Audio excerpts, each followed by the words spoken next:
हाथी और चींटी। ये कहानी एक हाथी और चींटी की है। एक बार एक जंगल में एक हाथी रहा करता था। उसको अपनी ताकत और जिसामत पर बहुत ज्यादा गर्व था। वो हमेशा जंगल के दूसरे जानवरों को तंग करता था और उनका मजाक उड़ाया करता था। एक दफा वो जंगल से गुजर रहा था।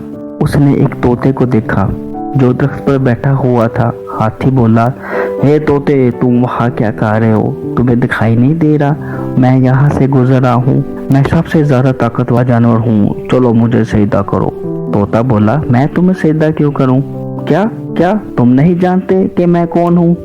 मैं तुम्हें सिखाऊंगा मेरी इज्जत कैसे की जाती है। तोते ने हाथी को सजदा नहीं किया और गुस्से में हाथी ने दरख्त को नीचे गिरा दिया।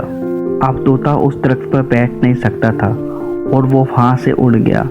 हाथी को अपनी ताकत पर बहुत ज्यादा गर्व था, इसलिए वो जंगल में सारे जानवरों को तंग किया करता था। फिर उसके बाद हाथी एक नदी पर पानी पीने के लिए गया। वहाँ एक चींटी भी रहा करती थी। हाथी हमेशा पहले की तरह चींटी को भी तंग करता था। चींटी भी हाथी से बहुत ज्यादा तंग थी। जब हाथी पानी पी रहा था, इसने वहाँ चींटी को देखा जो अपना खाना अपने घर लेकर जा रही थी। फिर हाथी ने अपनी बड़ी सूंड में पानी जमा किया और चींटी के ऊपर गिरा दिया और फिर चींटी का सारा खाना जाया हो गया। वो चींटी पूरी तरह भीग गई। चींटी गुस्से में बोली, मैं तुम्हें जरूर एक दिन सबक सिखाऊंगी। फिर हाथी बोला, तुम मुझे क्या सबक सिखाओगी? छोटी सी चींटी, मैं तुम्हें अपने पाँव के नीचे कुचल दूंगा और तुम यहाँ से दफा हो जाओ। चींटी को बहुत ज्यादा गुस्सा आया। उसने कसम खाई कि वो जल्दी ही इसे सबक सिखाएगी। अगले दिन जैसे ही चींटी अपनी बिल से बाहर खाना इकट्ठा करने के लिए निकली, उसने देखा कि हाथी सो रहा है। उसे फौरन एक तरकीब सूझी।